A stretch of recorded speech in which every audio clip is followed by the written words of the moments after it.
Everybody just so fucking fake, yeah。白可以伪装变成黑，想说什么却又默默闭了嘴。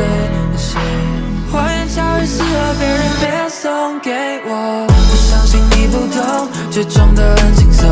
可惜这世界和我想的仍然不同。再给我几分钟，别打破了沉默。眼前终究还是一片黑。